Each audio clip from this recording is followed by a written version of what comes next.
Magandang araw sa ating lahat, sa ating mga kababayan from Luzon, Visayas, and Mindanao. Kamusta po kayo? Kung kayo ay bago sa ating channel, huwag kalimutan mag-share, mag-like, mag-follow, at the same time mag-subscribe. Ang pag-uusapan natin, ito pong tungkol sa nabasa ko sa isang kasamahan po natin sa social media na kung saan ay write-ups na ipinapaliwanag yung mga iba't ibang mga kuro-kuro, mga angle, mga speculations, analysis, hypothesis, at iba pa. Karamihan sa mga i-discuss natin ay tungkol po sa mga maaaring katanungan kay Sara Duterte as VP ng Republika ng Pilipinas sapagkat meron po siyang ginawang hakbang upang pagdudahan ng tao ang kanyang motibo bakit ngayon lamang siya nagsampa ng kaso laban kay Ramil Madriaga. At syempre, kayo na po ang bahala mag-research kung sino si Ramil para hindi na tayo magtagal pa. Kasi ang iba nagsasabi, strategy ni Sara Duterte ito, patatahimikin si Ramil Madriaga, i-intimidate si Ramil Madriaga, siguro napikon si Sara Duterte kay Ramil Madriaga, pasinungalingan ni Sara, yung sinasabi ni Ramil Madriaga sa kanyang testimony. Dahil alam naman natin na ito pong si Ramil Madriaga ay nagsumiti ng testimonya na maaaring gamitin laban kay Sara Duterte's impeachment.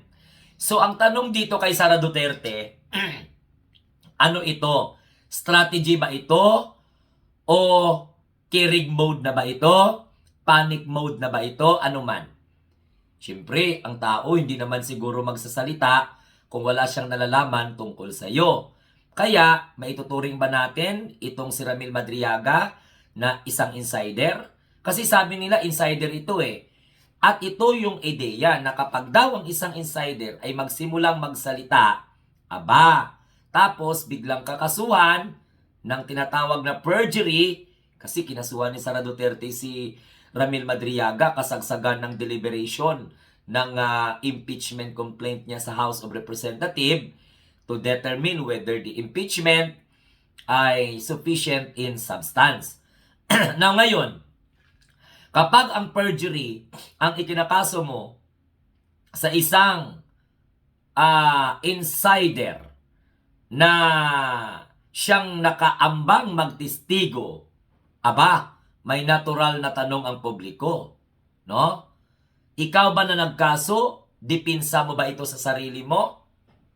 Kaya nga mo siya kinasuhan dahil inakusahan ka? O ito po ay isang hakbang na maaaring pwedeng i-judge ng tao na panic response. So kasi alam niyo mga kababayan, ang perjury case na isinampa ni Sara Duterte laban kay Ramil Madriaga sa Taguig, no, RTC ay masasabi po, no, ng mga eksperto na hindi po daw isolated incident. Hindi lang daw po ito simpleng isolated incident ayon po sa nabasa po natin. Dahil kapag daw tinitingnan ang kabuuang galaw, may tatlong pressure daw na sabay na nangyayari. So ano itong pressure na ito? Ayon sa ating nabasa, number 1 dyan ay ang legal pressure sa batas. Okay? Siyempre, technical na yan eh. No? Legal pressure sa batas.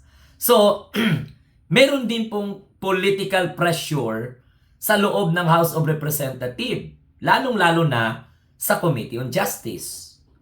At meron din pong lumalaki ring tanong tungkol po sa tinatawag na worth increase. Now, ano ba yung katotohanan na maaaring hindi nararamdaman ng karamihan? Pwede din itong sabihin na ito ba ay isang intimidation strategy? Kasi matatandaan po ninyo mga kamunting tinig, may mga sensitibong information ayon po sa nabasa natin. Si Ramil Madriaga, hindi naman po yan siya lingid sa kaalaman natin dahil siya po ay nagsumiti ng kanyang affidavit na nagdadawit laban kay Sara Duterte na maaaring gamitin ng mga nagsampa ng impeachment complaint kapag dumating na po yung evidentiary state, kapag naganap na ang tinatawag na impeachment proceeding. So aside from that sensitibong allegation, bigla pong may tinatawag na perjury case na isasampa laban po sa kay Ramil Madriaga. So, sa batas, wala namang problema. May karapatan si Sara Duterte na magsampa ng kaso. Kahit na sino, may karapatan. Pero, mga kababayan, ayon po sa ating nabasa, sa political crisis na senaryo, mahalaga po ang tinatawag po na timing. Bakit ngayon lang? Ha? Bakit ngayon lang at sa tagal na sumiti itong si Ramil Madriaga ng kanyang testimonya sa pamamagitan po ng kanyang abogado, bakit ngayon lang naisipan ni Sara Duterte magsampa ng kaso laban sa kanya? Diyan pumapasok na kapag ang testigo ay kinasuhan agad, bago pa magsalita ng buo, nagkakaroon po yan ng chilling effects. So ano po yung mensahe? Ano po yung ibig sabihin nun? Siyempre, may mga haka-haka na pipigilan siyang magsalita. Kaya lumabas po mga kababayan, totoo ba na inalok siya ng 500 to 1 billion para lamang po hindi magtestigo laban kay Sara Duterte sa impeachment? Kasi pwede na siyang sabihing whistleblower. So ano ang kapalit ng pagsasalita? Now, yan ang sinasabi ko sa inyo kanina na meron pong mga tinatawag na intimidation strategy. Yan. Yun, intimidation strategy po yun. Yung sinabi po natin na kung saan ay finailan ng kaso, no, na perjury dyan po sa May Taguig Regional Trial Court. At diniscuss natin yung sequence of events. So pangalawa na tinitingnan po natin dito guys is yung political pressure sa loob ng House of Representatives. Tandaan po ninyo na meron po tayong tinatawag na tatlong pressure. Pangalawa yan ay first is intimidation strategy. So diniscuss ko na sa inyo.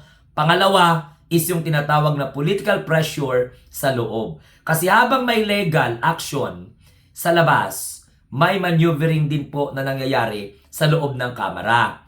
So sa Committee on Justice, kapansin-pansin ang agresibong pagtatanong na umano'y nag-shift ng focus.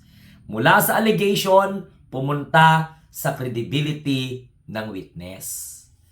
Kaya nga po, mayroon pong tangka upang i-discredit si Ramil Madriaga. Guys, now ngayon, syempre, from intimidation strategy, napunta po sa political pressure. So, mula po sa allegation, pumunta po sa credibility of the witness. Na kung saan, hindi pa naman pula dapat. Kasi, wala pang evidentiary state. So, kung may pressure sa loob at labas, so, ibig sabihin, lumalabas po na mayroon po daw talagang pattern. Ito yung tinatawag ng iba na tag team tactics. May legal pressure outside. Okay?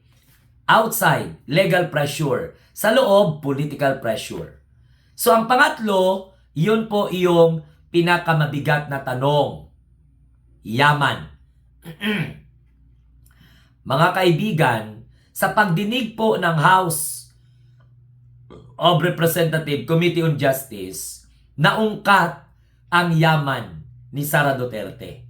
Inilatag ang datos tungkol sa paglaki ng kanyang network na kung saan umantong pa nga na nag-present si Congressman Terry Ridon ng kanyang Statement Assets, Liabilities and Net Worth from 2028 or to 2008, 2023, and 2024.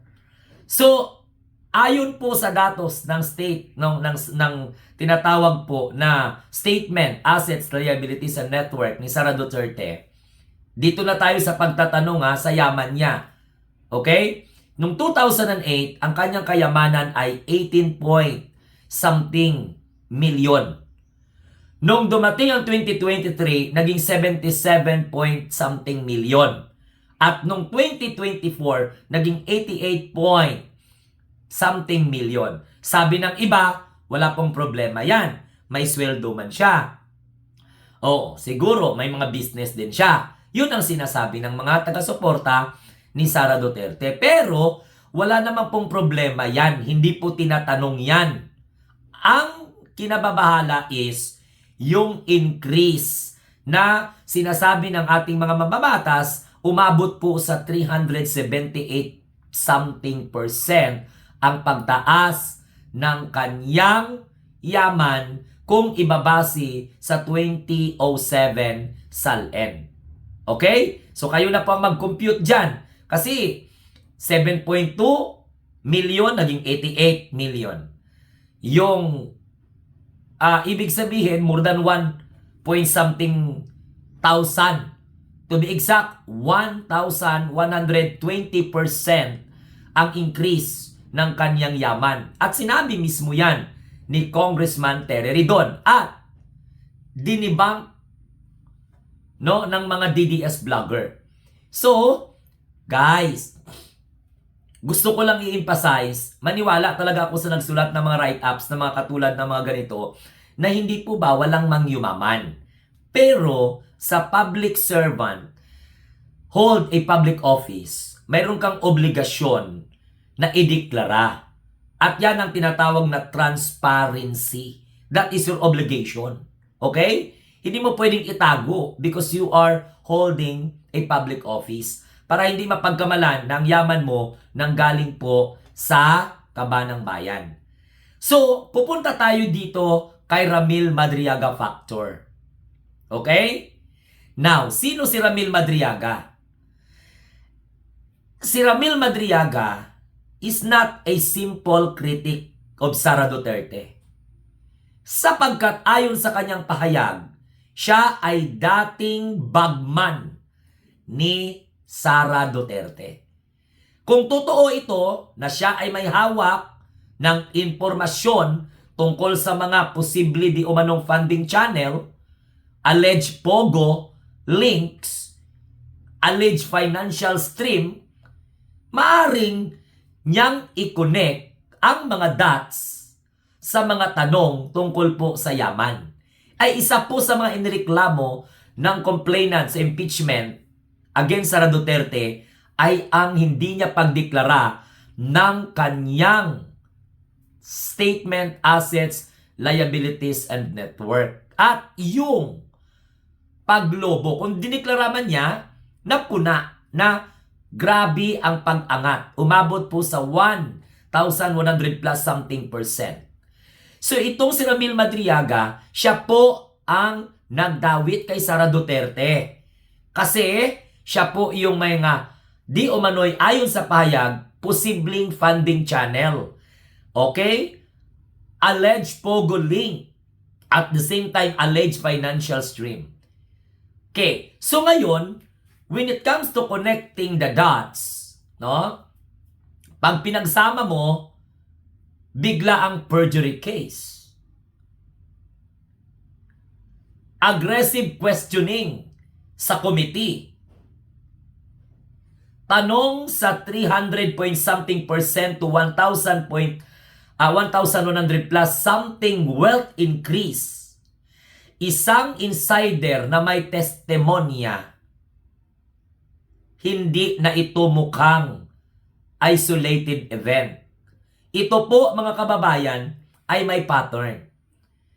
At sa politika, may tinatawag na golden rule. Kapag may matindi ang reaksyon, kapag mas matindi ang reaksyon, mas malaki ang nakikitang banta. Kaya balik tayo doon sa tanang ng taong bayan. Panic mode ba ito or legitimate defense ang pagsampa ni Sara Duterte ng kaso kay Ramil Madriaga? Tandaan, may dalawang posibleng basa. Legitimate defense. Kasi karapatan niya man.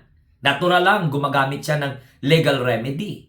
Just simply to discredit the credibility of the possible witness. Pwede din sabihin preemptive suppression o parang pinapatigil mo sa pamamagitan ng intimidation ang posibleng titistigo laban sa iyo. So lumalabas dito na inunahan ni Sara Duterte ang witness bago pa po makapagsalita. Ang publiko ang huhusga. Yan ang malabas dyan. So ano po dito ang tunay na issue mga kamunting tinig? Number 1, accountability. Financial transparency. Dapat isaalang-alang din dito ang tinatawag na proteksyon sa mga titistigo. Sa demokrasya, ang sagot ay sa aligasyon ay investigasyon, hindi po pananakot. So balik tayo doon sa punto na panic mode ba ito? Ang pagsampa ni Sara Duterte ng kaso laban kay Ramil Madriaga na posible pong magtistigo laban sa kanya sa impeachment. Depensa ba ito o tinatawag po na panic response? So, abangan po natin ang perjury case ni Ramil Madriaga na isinampa ni Sara Duterte sa Taguig RTC. Good luck at take note, may banta sa buhay ni Ramil Madriaga maliban sa kaso na ikinakaharap niya. Ang tanong, alam nyo ba ang kasagutan? Kung kayo ay bago sa ating channel, huwag kalimutan mag-share, like, and subscribe. And please don't forget to click the notification bell para updated kayo. And salamat sa mga ganitong klaseng mga analysis dahil nadadagdagan ang ating kaalaman. Have a nice day and God bless everyone. Mabuhay po tayong lahat. Ikaw at ako, always remember, ang mga bagong Pilipino sa bagong Pilipinas.